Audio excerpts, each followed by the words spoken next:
Magandang araw mga kaibigan. Ako nga pala si Maria Lubel Kimberly A. Desamparado at ngayong araw ay tuklasin natin ang bansang Singapore. Handa na ba kayo? Tara na! Wala din misteryoso, di pa rin mabasa ang iyong tunay na motibo. Ibang pinapagkita, taliwas sa iyong salita, pero ayokong magduda pagka lang sa simula. Maghihintay na lang na ika'y dumaan. Where is Singapore? Trapped in this fairy tale, but I don't wanna wake up in this dream. Ang bansang Singapore ay bahagi sa kontinente ng Asia o Southeast Asia. Katabi nito ang bansang Malaysia, Indonesia, Thailand at Vietnam. Isa ito sa pinakamalinis na lugar sa buong mundo. Talaga namang napakaganda ng bansang Singapore. Kaya naman, lalakbayin natin ang 4 na wonders of Singapore. Umasa sa paniniwala, may pag-asa nga ba na baka ang puso ko'y makabiyan? Una nito ay Gardens by the Bay Flower Dome. Makikita mo dito ang nagagandahang mga puno at mga bulaklak. Mga iba't ibang klase nito. Kung ikaw ay mahilig sa mga bulaklak at puno, sigurado akong para sa iyo to. Marami kasi ang mga napupulot mong impormasyon dahil mayroong palatandaan at isiplika kung anong klaseng bulaklak o puno ang nasa paligid mo. Ang Marina Bay Sands naman ay talaga ding napakaganda at napakalaki. 3 mga lalakihang istruktura ay konektado sa isa't isa. Dito mo rin matatagpuan ang sikat na infinity pool.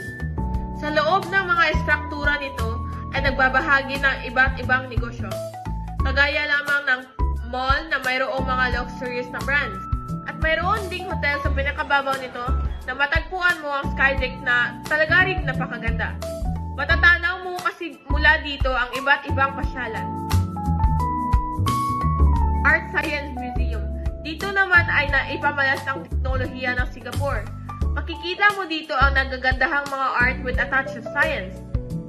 Napupuno ang lugar na ito ng mind-blowing na teknolohiya. Kagaya ng naisa sa buhay ng malaking screen ang iyong likha.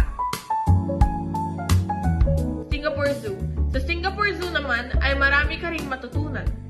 Nakakatuwa pagmasdan ang mga hayop na tila mga bago sa aking paningin.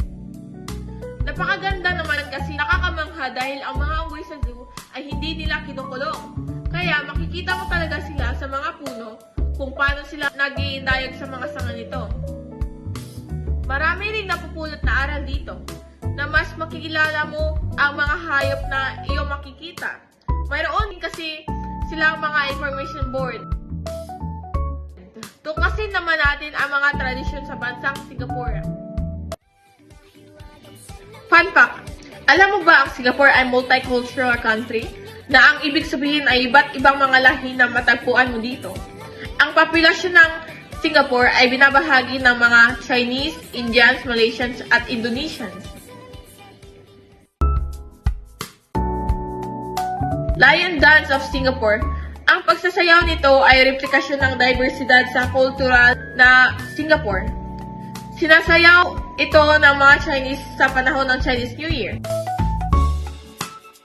Hungry Ghost Festival. Ang festival naman na ito ay relihiyoso at ipinagdiriwang sa ika-7 sa buwan ng lunar calendar.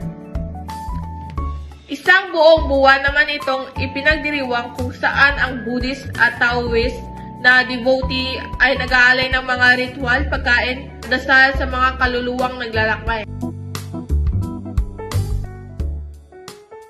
Mid-Autumn Festival or sikat sa tawag na Mooncake Festival. Ang festival na ito ay inaalay sa Moon Goddess na kilala sa pangalang Chang'e na ipinagdiriwang sa ika-15 araw ng Agosto. Mga nagagandahan at makukulay na bright lanterns, garlands, masasarap at matatamis na mga pagkain o mooncake. Tuklasin naman natin ang ilang Singaporean dish. Ito ang mga Hainanese chicken rice, chili crab, laksa, shark kway teow, Hokkien prawn mee. hayop na native sa bansang Singapore ay Sunda pangolin, Sunda flying lemur, leopard cat, silvered langur, otters. Ang mga aktibidad naman ang maaring gawin sa bansang ito ay ang mga sumusunod. I fly indoor skydiving,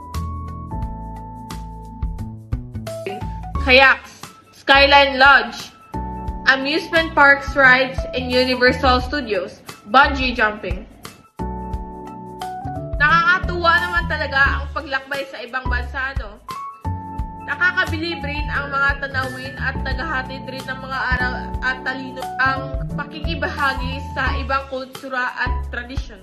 Salamat sa inyo at sa uulitin mga kaibigan. Sa ng pag-ibig, salamin